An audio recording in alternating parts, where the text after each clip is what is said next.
अगले अवतार का सर्वप्रथम और सर्व प्रमुख कारण है माँ के अलौकिक प्रेम का अनुभव करना। जिस देवकी को तू इतने प्रेम से ससुराल ले जा रहा है वही तेरे अंत में सहायक होगी।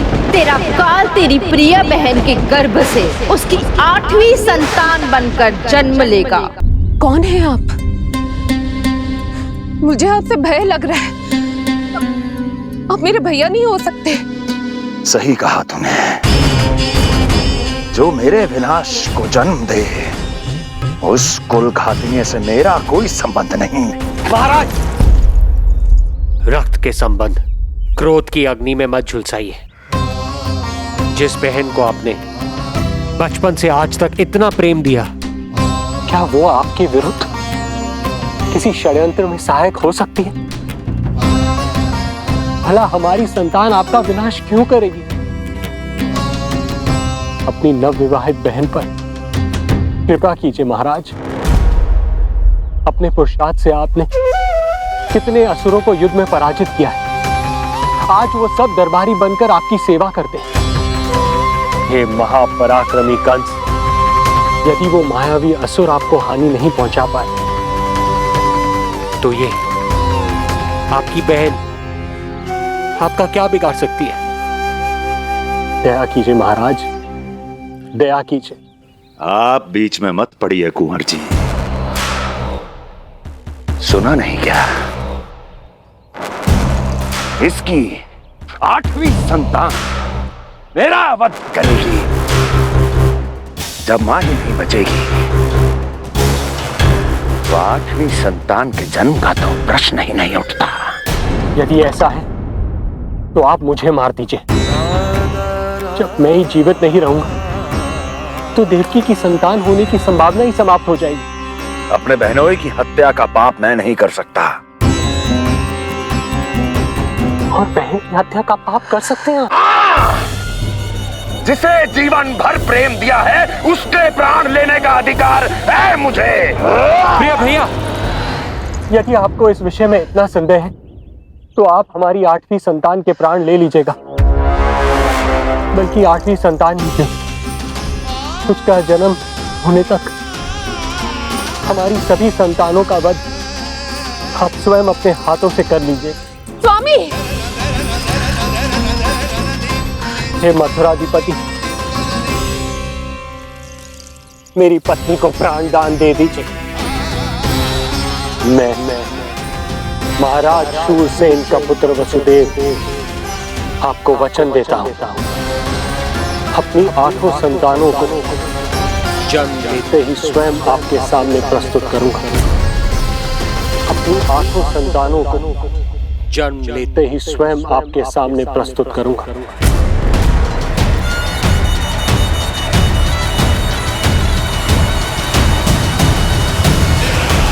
बधाई हो कुंवर जी।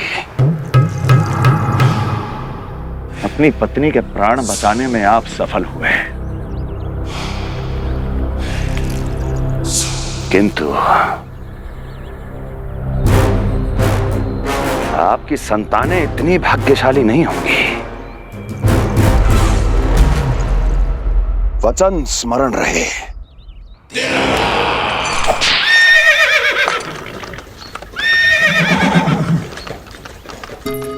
इस तरह रक्त की प्यासी कंस की तलवार की छाया में देवकी और वसुदेव का वैवाहिक जीवन प्रारंभ हुआ।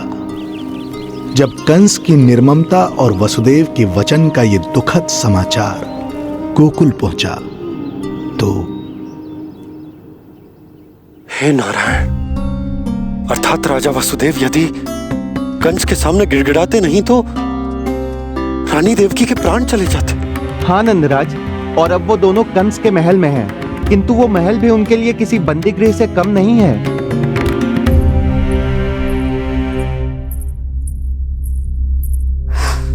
एक भाई अपनी बहन के साथ ऐसा करने की सोच भी कैसे सकता है? मेरा बस चले तो उस दुष्ट कंस को मटके में डाल के घोट के रख दूं, जैसे मलाई घोट के माखन निकाला जाता है।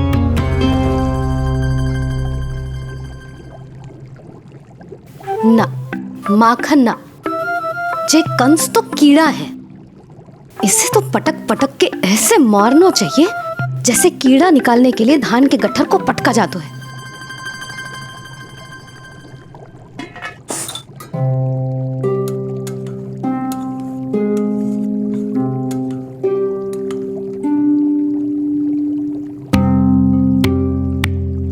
किंतु जब रोहिणी जिज्जी को पता चलेगा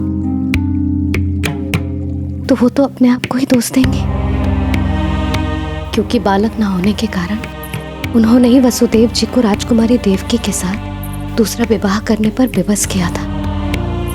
हे ईश्वर, जिस सुख के लिए रोहिणी जिज्जी ने पत्नी जीवन का सबसे बड़ा त्याग किया था, जब उन्हें पता चलेगा कि वही सुख उस क्रूर कंस ने छीन के मटिया मेट कर दिया है, तो कितना कष्ट पहुंचेगा।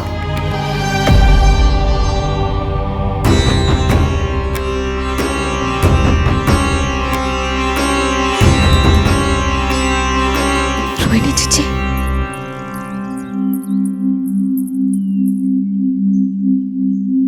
गोप नरेश, कृपया मुझे अपने भैया के पास ले चलिए। संकट के समय मुझे उनके साथ होना चाहिए। किंतु भाभी, पता चलो है वसुदेव भैया और देवकी भाभी कंस के महल में कड़े पहरे में रखे गए। पति पत्नी एक दूसरे का संबल होते हैं। कंस का पहरा कितना भी कष्टदायक क्यों ना हो, इस समय उन्हें और बहन देवकी को मेरी आवश्यकता है।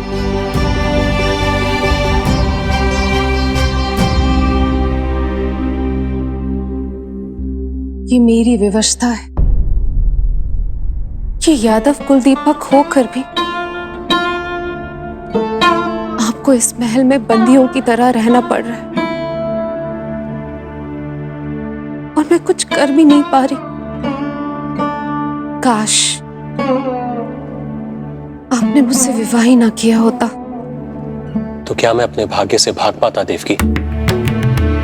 पूर्व जन्म के कर्मों के फल स्वरूप जो हमारी नियति में लिखा है वो तो हमें भोगना ही है। श्री हरि क्या करते हैं, कब और क्यों करते हैं, ये दुख हमारे जीवन में किस उद्देश्य से आए हैं, इन रहस्यों का पता लगा पाना हम मानवों के लिए संभव नहीं है देवकी।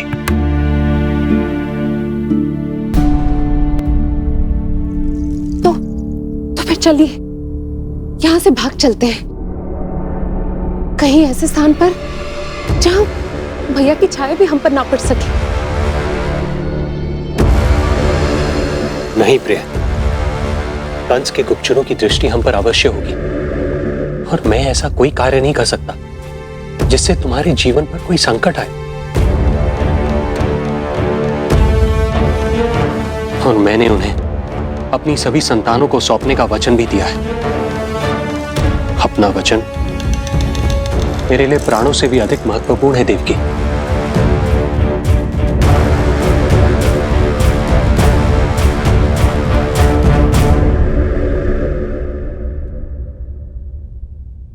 राजन, राजकुमारी, गोकुल से रानी रोहिणी और गोपराज नंद पधारे हैं।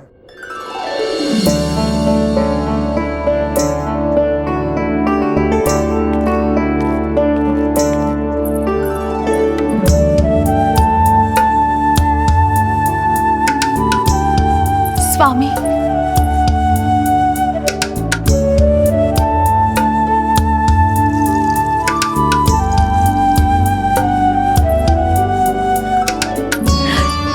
बहन, दीदी,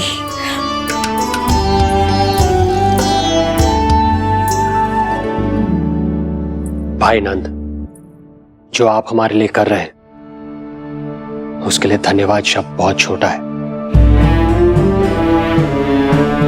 मैं अपने भाग्य को स्वीकार कर चुका हूं। यदि यही श्री नारायण की इच्छा है तो यही सही।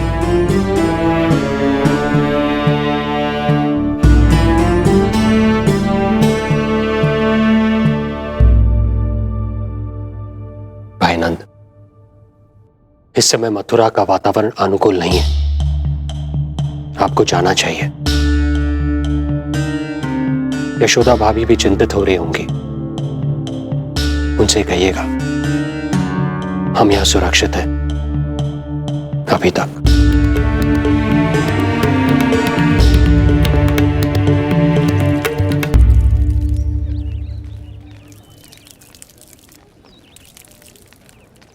वसुदेव भैया का भाग्य पर भरोसा देख वे अपनी संतानों को कंस को अवश्य सौंपेंगे।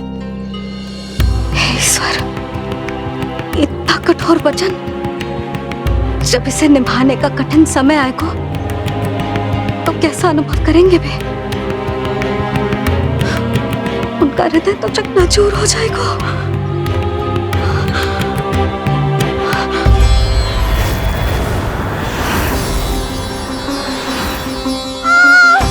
सब्र से सब ठीक हो जाएगा।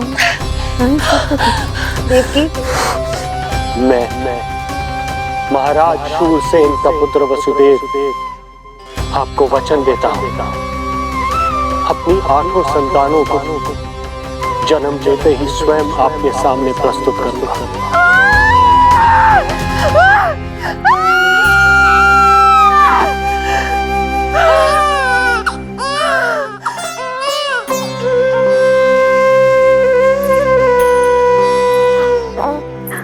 बधाई हो स्वामी, आपको पुत्र रत्न प्राप्त हुआ है।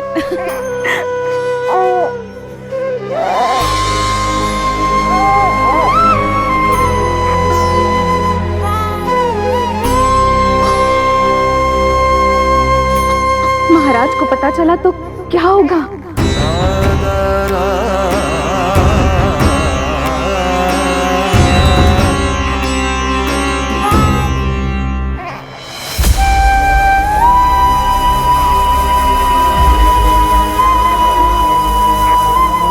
अपने पुत्र को इन हाथों में थामना। कितने वर्षों से इस पल की प्रतीक्षा कर रहा था मैं, और आज जब यह पल आया है, मेरी आंखों में दुख के आंसू हैं। एक पिता जब प्रथम बार अपनी संतान को गोद में उठाता है तो सबसे पहले यह सोचता है कि उसे क्या नाम दूं, उसका सुनहरा भविष्य कैसे सुनिश्चित करे। किंतु मैं वो भाग्यहीन पिता हूं जो अपने पुत्र का भविष्य मृत्यु के अंधकार में डुबोने जा रहा है। मैं इसे नाम देकर क्या करूंगा?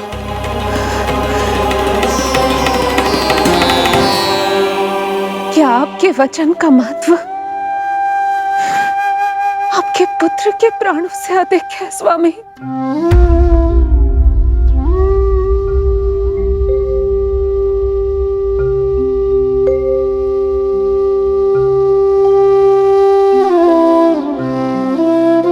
श्री नारायण का दूसरा नाम सत्य होता है देवकी। तुम ही कहो, मैं श्री नारायण से विमुख कैसे हो जाऊं? मुझे अपना वचन निभाना ही होगा। हृदय के टुकड़े टुकड़े क्यों ना हो जाए, मुझे इसे कंस तक ले जाना ही होगा।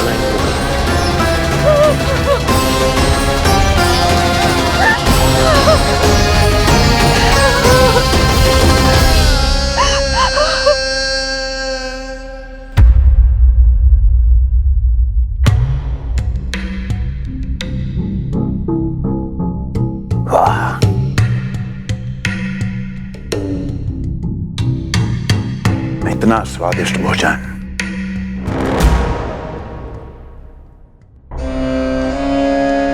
किसी विशेष इच्छा की पूर्ति के लिए मुझे सम्मोहित तो नहीं करना चाहती? मुझे पति के रूप में प्राप्त कर तो चुकी हो, अब प्राप्त करने को क्या क्या बचा है प्राप्ति? मैं प्राप्ति नहीं, अस्थि हूं स्वामी। प्राप्ति तो छुई मुई बनकर वहां खड़ी है। आप सदैव अपने विषय में ही सोचते हैं, कभी मेरे ओर भी निहारा कीजिए। तभी तो मेरा नाम सही से स्मरण होगा आपको। मैं अपने विषय में ही सोचता हूं, तभी तो दसों दिशाओं में मेरे नाम का डंका बजता है, मेरे साम्राज्य का विस्तार होता है, तभी तो मेरा अस्तित्व है। अस्थि स्मरण रहे, तुम हो क्योंकि मैं हूं।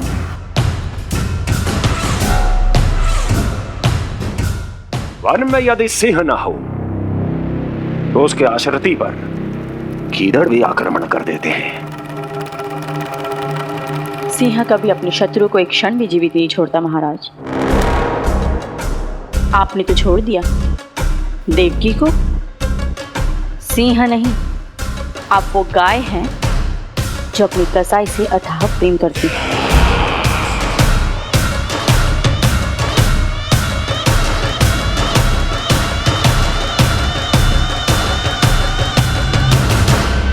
सभी संतानों को जन्म लेते ही मेरे पास लेकर आएगा, ये वचन दिया है वसुदेव ने मुझे। तो फिर आया क्यों नहीं महाराज? प्रथम शिशु का जन्म तो हो चुका है।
पिछड़े कुल के यादव अपना वचन मिथ्या नहीं होने देते महाराज।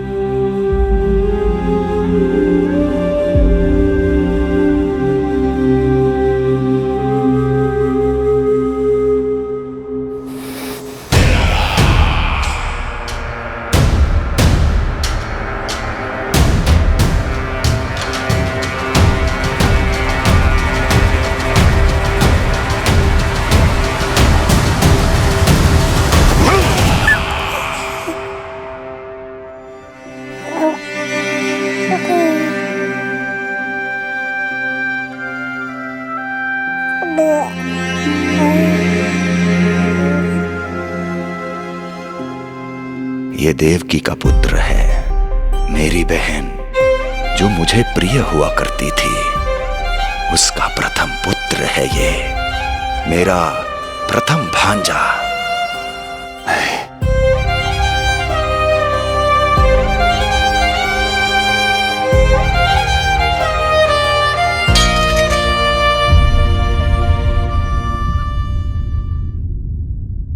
इसे वापस ले जाइए कुंवर जी।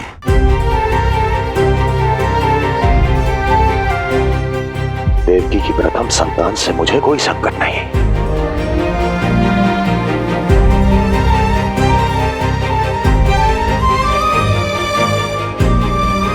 और आपको क्या लगता है कुंवर जी कि मैं कोई राक्षस हूं क्या?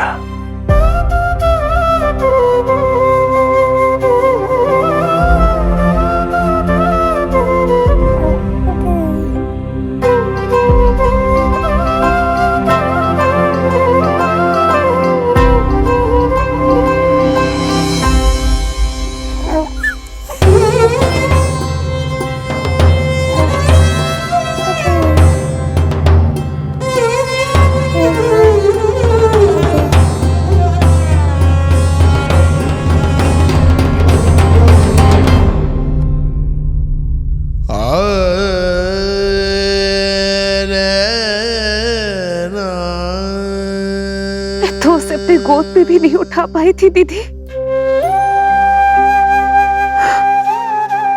उसका वो सुकुमार मुख मेरी स्मृति से जा ही नहीं रहा। वो मधुर रुदन अभी तक मेरे कानों में गूंज रहा है। मैं तुम्हारी पीड़ा का अनुमान लगा सकती हूँ देवकी। मैंने उसे जन्म नहीं दिया था, फिर भी मेरे कान अभी तक उसके रुदन की ध्वनि सुन रहे हैं। क्योंकि ये अपनी माओ को पुकार रहा है। तुम्हारे भैया ने हमारे पुत्र को प्राणदान दे दिया देवकी।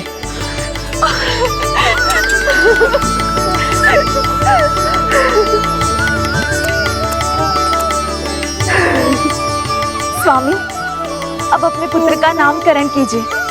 इसे ऐसा नाम दीजिए कि इसका भविष्य यश और कीर्ति से परिपूर्ण हो। कीर्तिमान कीर्तिमान होगा इसका नाम।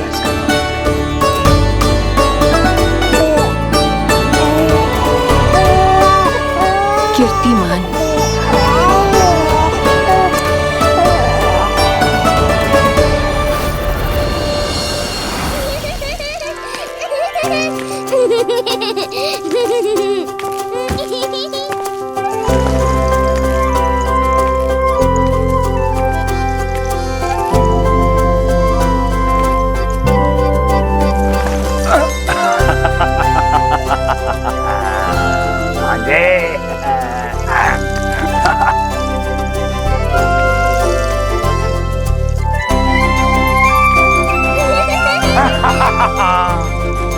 भांजे भांजे, मामा से बचना असंभव है। मामा जी, आपकी भुजाओं में कितना बल है, मुझे पीड़ा हो रही है। मेरा दूसरा हाथ पकड़ लीजिए। तुझे पीड़ा हो रही है? ये ले।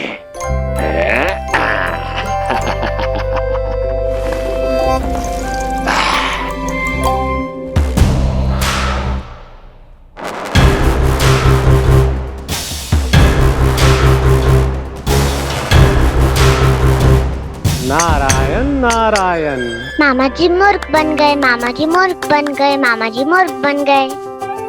इतना दुस्साहस! जा खेल। अब मामा जो है देवर्षि के साथ मंत्रणा करेंगे। जा खेल। क्योंकि अत्यंत महत्वपूर्ण ना हो तो देवर्षि हमारे द्वार पर आने का कष्ट नहीं उठाएंगे। कहिए देवर्षि, कैसे आना हुआ? मैं तो बस आपको ये अद्भुत कमल पुष्प भेंट करने आया था महाराज। इसे देखते ही मुझे आपका स्मरण हुआ था। मानो ये मुझे पुकार कर कह रहा हो, मुझे महाराज कंस के पास ले चलिए।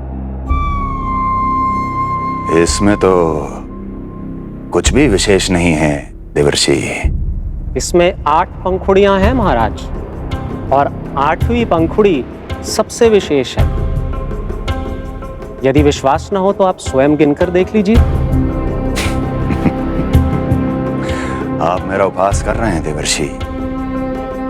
आप गिनिए तो सही महाराज। 1 2 3 4 5 6 7 8। क्या आप निश्चित रूप से कह सकते हैं कि यही 8वीं पंखुड़ी है? विचार कीजिए महाराज। क्या आप बिना किसी शंका के कह सकते हैं कि कौन सी पंखुड़ी पहली है और कौन सी 8वीं? क्या आप पूर्ण विश्वास के साथ कह सकते हैं कि कौन प्रथम है और कौन अंतिम? फिर चाहे वो पंखुड़ी हो या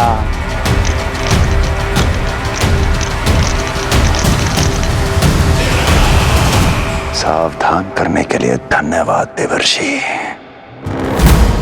कंस के साथ धोखा करने वाले को अति भीषण दंड मिलेगा। भविष्य में ऐसी कल्पना मात्र से ही मेरे शत्रु भय से कांप उठेंगे। मथुरा नरेश, मैं तो मात्र पंखुड़ियों की बात कर रहा था। यदि आपने कुछ और समझ लिया है तो उसका उत्तरदायित्व मेरा नहीं है। नारायण नारायण।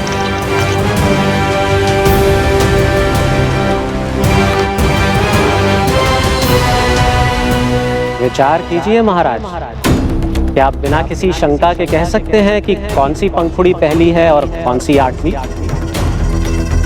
क्या आप पूर्ण विश्वास के साथ कह सकते हैं कि कौन प्रथम है और कौन अंतिम? फिर चाहे वो पंखुड़ी हो या... मामा जी मूर्ख बन गए, मामा जी मूर्ख बन गए, मामा जी मूर्ख बन गए, मामा जी मूर्ख बन गए।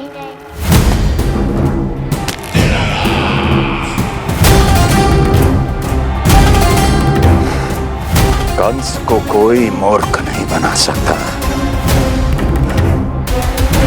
कीर्तिमान। जी मामा जी। क्रोध काम लोभ मद मोह मत्सर, क्रोध काम लोभ मद मोह मत्सर, क्रोध काम लोभ। मामा जी मुझे दर्द हो रहा है।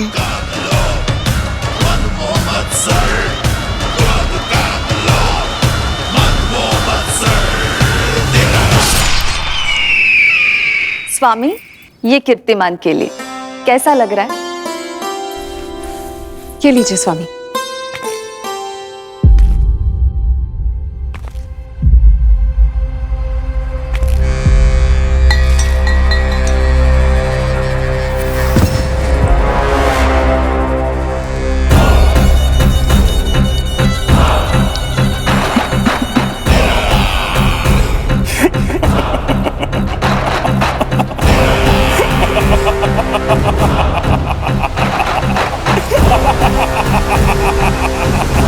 नेत्रों के सामने अपनी संतान की हत्या होते हुए देखना कितना पीड़ादायक रहा होगा ये दृश्य। किंतु प्रभु, यदि देवर्षि नारद कंस के हृदय में संदेह का बीज न बोते तो कंस ऐसा कभी नहीं करता। तो फिर उसे उकसाए ही क्यों देवर्षि ने? आप भूल गए देवराज, समस्त संसार में जो भी होता है मेरी इच्छा अनुसार ही होता है। यही प्रश्न नारद ने भी मुझसे पूछा था।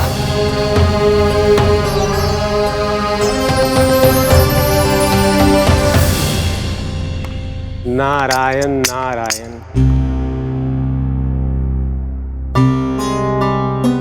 छोटे से बालक की इतनी निर्मम हत्या और माध्यम बना मैं। प्रभु, ये कैसी लीला है आपकी? अभी तो देवकी की 5 और संतानों की हत्या होना शेष है नारद। अब से कंस शिशुओं के जन्म लेते ही उनकी हत्या कर देगा। यदि जन्म के तुरंत बाद ही मृत्यु होनी है तो जन्म का लाभ ही क्या है प्रभु? यही विधि का विधान है नारद। कीर्तिमान और शेष 5 बच्चे श्रापग्रस्त हैं। जन्म के कर्मों के अनुसार अल्पायु होना उनकी नियति है।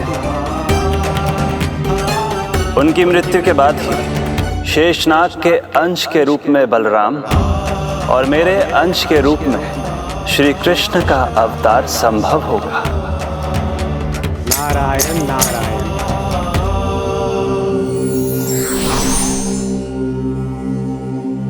देवकी के पुत्र एक के बाद एक जन्म लेते रहे और उनकी हत्या कर कंस अपने पापों की संख्या में वृद्धि करता रहा। नहीं! मत मारो! मेरा पुत्र! मेरा पुत्र!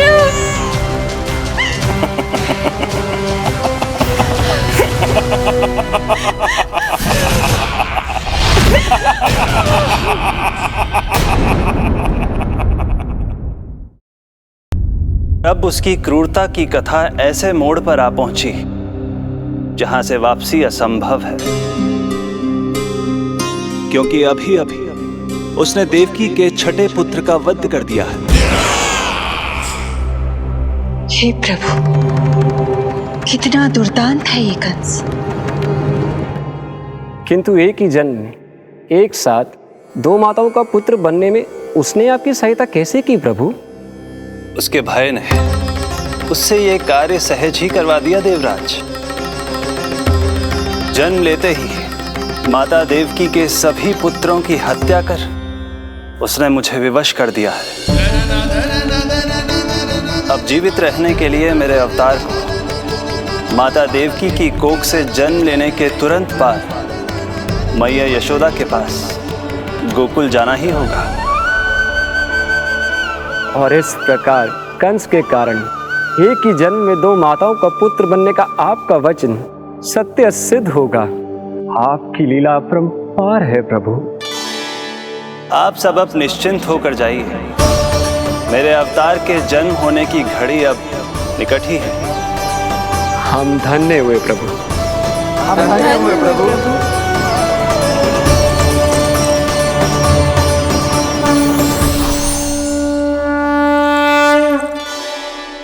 मुझे तो अभी से मैया यशोदा के साथ आपको खेलते हुए देखने की उत्सुकता हो रही है। उनकी प्रवृत्ति कितनी निराली है। क्रोध ना करो तो क्या करूं? देखिए इसकी शैतानी, फिर चला गया सुलक्षणा के बगीचे में फूल खाने। और आपको तो पता है ना सुलक्षणा का, इतनी सी त्रुटि हो जाए पूरे गांव में बखान करने में कोई कमी ना रखती। और जे की अरे जब ग्वालिनों को पता चलेगा तो क्या कहेंगी? यही ना कि जसोदा अपने बच्चे को खाना ना देती, भूखा रखे है। सुनो जी, मैं तो कहती हूँ अब ब्याह करा देते इसका। अब वो ही ध्यान रखेगी इसका। केवल पत्नी सुधार सकती है तुझे। तुम इसके बारे में बात कर रही हो कि मेरे बारे में? नहीं, वैसे सारे गोकुल वाले यही कहते हैं कि हमारे घर पर तुम्हारा ही राज चलता है। हे नारायण, ये परिहास की बात है क्या? मैं इतना दबा के रखती हूँ क्या आपको? यशोदा, हास की बात थी। रामू के कारण मुंह से निकल गई। तुझसे तो मैं बात ही ना करूंगी। कर अपने मन की।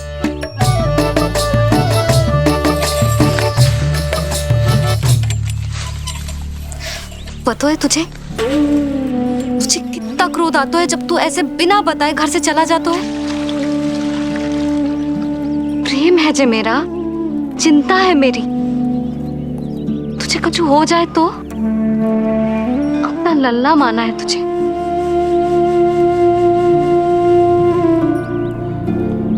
मेरे भाग्य में तो मां बनना लिखो ही ना है।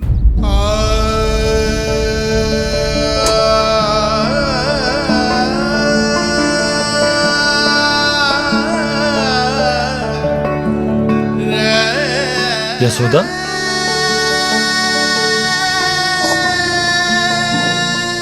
आपको पता है, जब मैं छोटी थी इसके जैसी चंचल थी। गांव वाले कहते थे एक बार बड़ी हो जाएगी अपने आप ठहराव आ जाएगा। ना आयो। फिर बड़े बूढ़े कहने लगे चिंता की कछु बात ना है, एक बार शादी हो जाएगी सब ठीक हो जाएगा। ना हुआ। फिर सबन ने कही एक बार बालक हो जाने दो, गोद भर जाएगी अपने आप परिपक्व हो जाएगी। पर गोद तो भरी ना मेरी। बालक तो हुआ ही ना। उस पर जब जे भी भाग जाता है तो मुझे रह रह के यही स्मरण होता है कि कमी मुझ में ही है। मैं ही किसी बात का ध्यान न रख पाती। संभव है यही कारण से नारायण ने बालक ना दियो मुझे। यदि देते तो बहुत बुरी मैया बनती मैं। यशोदा, क्या होगा तुम्हें? कहाँ की बात कहाँ लेकर जा रही हो तुम?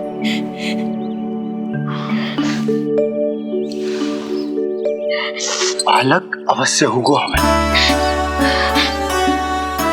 और बहुत अच्छी मैया बनोगी तुम। बस नारायण सही समय की प्रतीक्षा कर रहे हैं।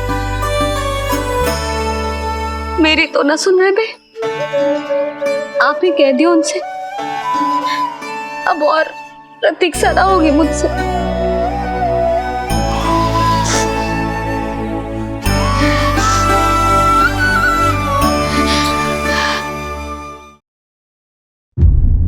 प्रतीक्षा तो अब मुझसे भी नहीं हो रही मैया। तो फिर मैया की इच्छा पूरी कीजिए प्रभु। जिस क्षण की प्रतीक्षा मुझे इतने वर्षों से थी, बस अब वो निकट है। किंतु प्रभु, आपको तो माता देवकी का 8वां पुत्र बनकर जन्म लेना है, तो फिर 7वां पुत्र? धीरज रखिए, धीरज। आपको तो ज्ञात ही है, मेरे यहां देर है, अंधेर नहीं। मैं यहाँ तुम दोनों पर आश्रित हूँ यशोदा। भोजन, सुरक्षा, परिवार का अपनापन सब कुछ दिया है तुमने मुझे, किंतु मेरा दुख मुझे एक क्षण भी चैन लेने नहीं देता। मेरे स्वामी और बहन देवकी कितने ही वर्षों से कंस की काल कोठरी में बंदी है। दिन रात नियति के शाप को सहन करने के अतिरिक्त और कोई उपाय नहीं है उनके पास। ऐसे में मैं सुख की सांस कैसे लूं? कीर्तिमान की हत्या के बाद मेरी सुरक्षा के लिए मेरे स्वामी ने मुझे यहाँ भिजवा दिया चुपचाप, किंतु मेरा हृदय तो वही छूट गया यशोदा। इससे तो अच्छा होता कि मैं भी उसी कारागार में होती, मेरे स्वामी और बहन देवकी का दुख तो साझा कर पाती। अपनी 6 संतानों को कंस के हाथों मृत्यु के गोद में जाते देखा है उन्होंने। अब तो मुझे उस क्षण की कल्पना से भी डर लगने लगा है, जब देवकी अपने 7वें पुत्र को अपने गर्भ में धारण करेगी। भय से भविष्य नहीं टलता, होनी होकर ही रहती है। समय बीता और देवकी के गर्भ में 7वें पुत्र का आगमन हुआ। क्या इसका भी भविष्य वही होगा जिसके भाइयों का हुआ था? इस बंदी गृह की दीवारें, प्रत्येक ईंट, प्रत्येक पत्थर, यहां तक कि यहां की वायु भी उस कंस की बंदी है। अब तक तो उसे सूचना भी मिल चुकी होगी।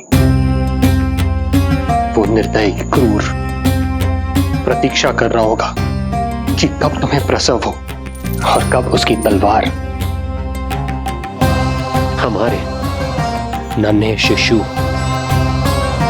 हमारी 7वीं संतान का रक्त पिए।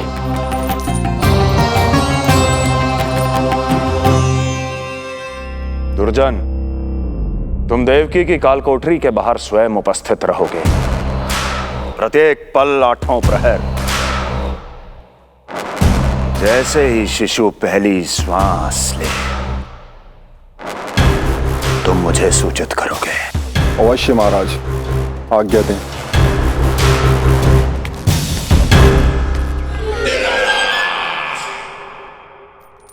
कुछ कीजिए स्वामी, कुछ कीजिए। मैं नहीं चाहती कि ये अपनी प्रथम श्वास इस बंदी गृह में ले। देवकी, विवशता से मेरा कलेजा भी फटा जा रहा है, किंतु इस काल कोठरी में बंद मैं कर ही क्या सकता हूं? किंतु इस सृष्टि के पालनहार, जगत के नियंता श्री हरि तो कर सकते हैं, तो फिर क्यों नहीं करते वो कुछ ऐसा कि कम से कम मेरी इस संतान का अंत उतना दुखद ना हो जैसा अन्य संतानों का हुआ था। क्यों नहीं करते वो कुछ? हरि, क्यों नहीं करते? बताइए ना स्वामी, क्यों नहीं करते वो? क्यों नहीं करते? जो देवी भविष्य में मेरी मां बनने वाली है, उनकी करुणा भरी पुकार को मैं व्यर्थ कैसे जाने दे सकता हूं? कंस के राक्षस तत्व के अंत के लिए ऐसी माया की आवश्यकता है जो मेरी लीलाओं को क्रियान्वित भी कर दे और उसे भनक भी ना पड़े। ऐसी क्षमता और माया किसके पास है प्रभु?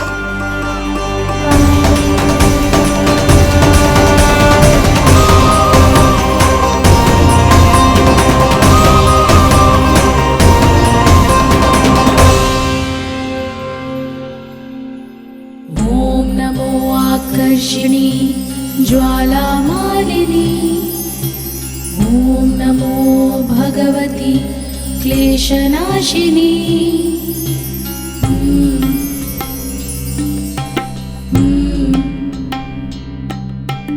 ओम नमो योगमाये सर्वमोहिनी, ओम नमो योगमाये सर्व।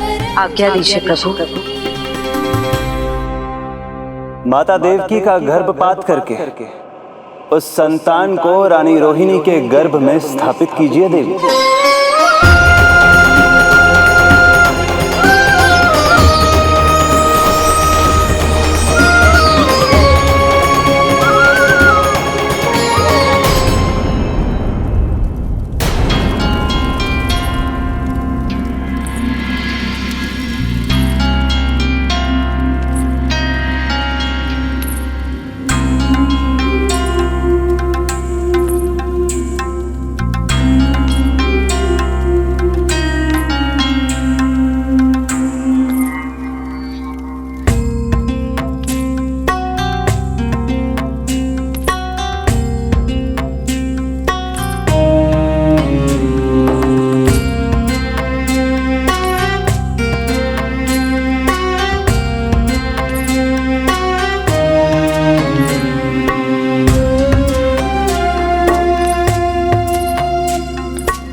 योग माया ने अपना कार्य पूर्ण किया। सुबह सूर्य की रश्मियां देवी रोहिणी को ऐसा संदेश सुनाएंगी जिसे सुनकर वो प्रसन्नता से झूम उठेंगी।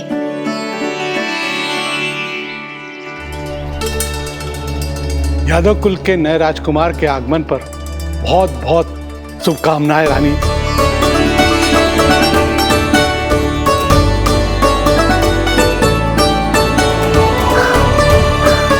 यशोदा, मैं माँ बनने वाली हूँ। यशोदा, सुना तुमने? चिच्ची, मैं माँ बनने वाली हूँ। मैं माँ बनने वाली हूँ यशोदा। मैं अरे संभाल के जीजी चिकार कर रही हो। बधाई हो जीजी, बधाई हो, बहुत बहुत बधाई हो।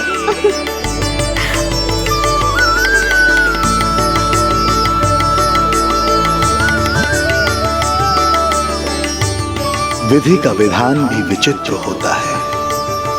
रोहिणी, जिनका ये पुत्र नहीं है, वो प्रसन्न है, किंतु देवकी, जिनका ये पुत्र है, वो व्याकुल है।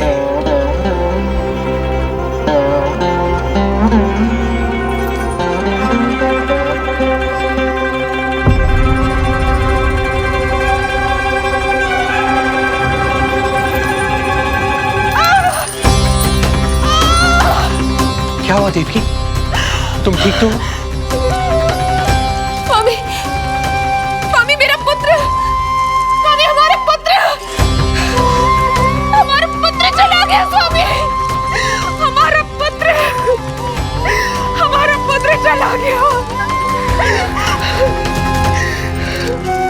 धीरज धरो देवकी, संभव है यही श्री हरि की इच्छा हो। किंतु मैंने उनसे ये तो नहीं मांगा था ना स्वामी। मैंने कहा था हमारा पुत्र यहाँ श्वास न ले, इसका ये अर्थ नहीं था। क्यों किया नारायण ने ऐसा? क्यों किया?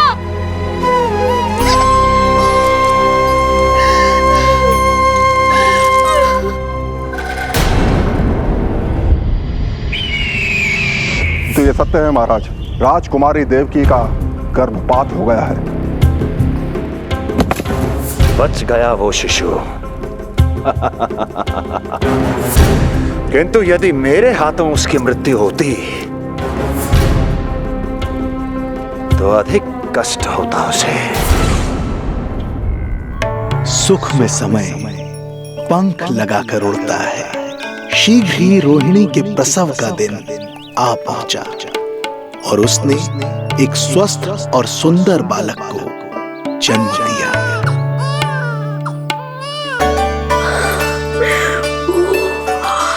लो जिज्जी, संभालो अपने लल्ला को, जी भर के निहार लो इसे।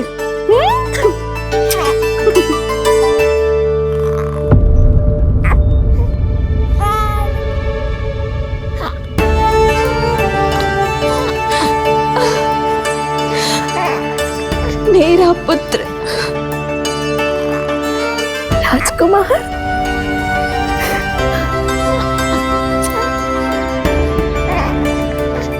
अच्छा जीजी, मैं तनिक इनको भी सूचना देकर आती हूँ। वसुदेव भैया तक भी तुझे शुभ समाचार पहुंचाना है। राजकुमार कौन है? हाँ, गोकुल का राजकुमार है। हाँ, गोकुल का राजकुमार है मेरा बच्चा। बल तो इतना है कि पूछो ही मत आप। एक बार उंगली पकड़ लेना तो उसके बाद छुड़ाना अत्यंत कठिन हो जाता है। और दृष्टि ऐसी कि एक बार में मन मोह ले। भगवान श्री राम की भांति सबको प्रसन्न रखतो है। बस तो फिर उसका नाम बल राम रखना। तो फिर उसका नाम बल राम रखना। देवकी, बधाई हो, तुम छोटी मां बन गई। भैया, आप दोनों कछु चिंता न करियो। बलराम का लालन पालन मेरा उत्तरदायित्व है। उसे कछु कमी ना होने दूंगा मैं।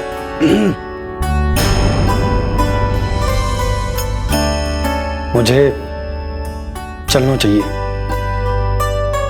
कितने वर्षों बाद तुम्हारे कारण शुभ समाचार मिला है हमें। श्री नारायण हमेशा तुम पर कृपा बनाए रखे।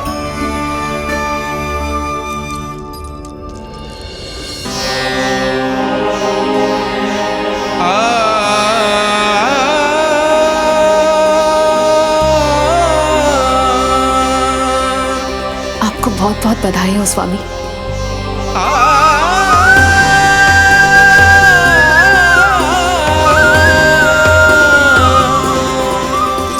देवकी, क्या हुआ?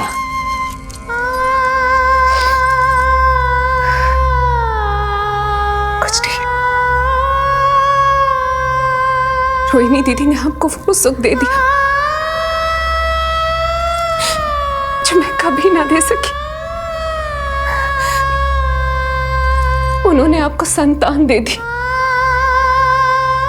किंतु मैं देवकी,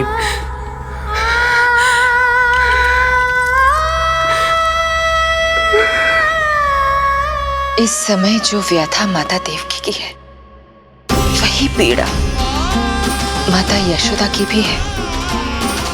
माता देवकी की ममता अपनी सभी संतानों को खोने की वेदना से त्रस्त है, तो माता यशोदा की ममता संतान ना होने के संताप में झुलस रही है। सत्य कहा देवी, मुझे आभास हो रहा है मैया यशोदा का हृदय मुझे अपनी गोद में खिलाने के लिए कितना व्याकुल है। सच्ची श्रीहरि, सच्ची मैं प्रसन्न हूं मैं कि आपके आशीर्वाद से रोहिणी जी को इतना प्यारा लल्ला हुआ है। पर मुझसे क्या त्रुटि हुई नारायण? मुझे क्यों न दियो आपने लल्ला? मुझसे क्या त्रुटि हुई नारायण? मुझे क्यों न दियो आपने लल्ला?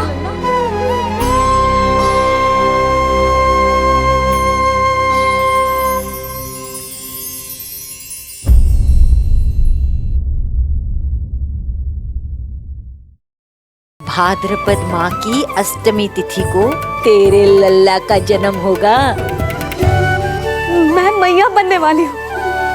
अरे मैं मैया बनने वाली हूँ।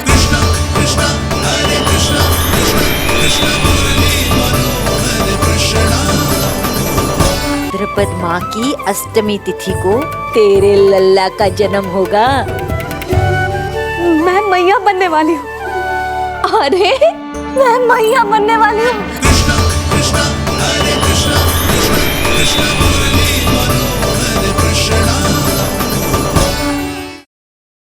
आप, मुझे आपसे भय लग रहा है। आप मेरे भैया नहीं हो सकते। सही कहा तूने। जो मेरे विनाश को जन्म दे उस कुल घातिनी से मेरा कोई संबंध नहीं।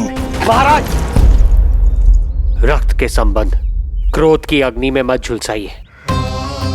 जिस बहन को आपने बचपन से आज तक इतना प्रेम दिया, क्या वो आपके विरुद्ध किसी षड्यंत्र में सहायक हो सकती है?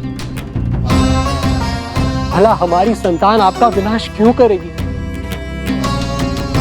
अपनी नवविवाहित बहन पर कृपा कीजिए महाराज। अपने पुरुषार्थ से आपने कितने असुरों को युद्ध में पराजित किया है।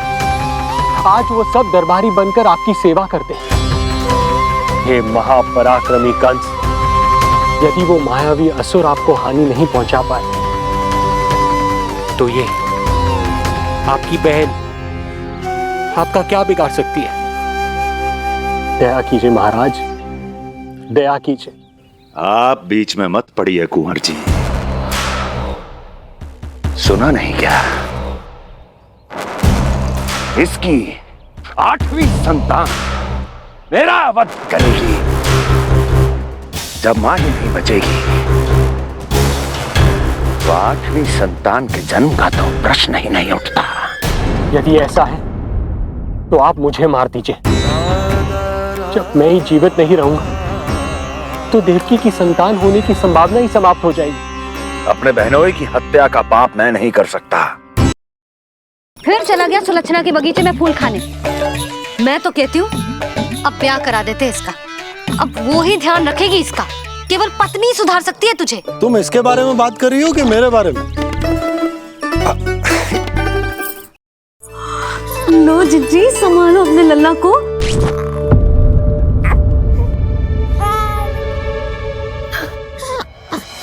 कौन है? हाँ, गोकुल का राजकुमार है। भाद्रपद माह की अष्टमी तिथि को तेरे लल्ला का जन्म होगा। मैं मैया बनने वाली हूँ। अरे मैं मैया बनने वाली हूँ।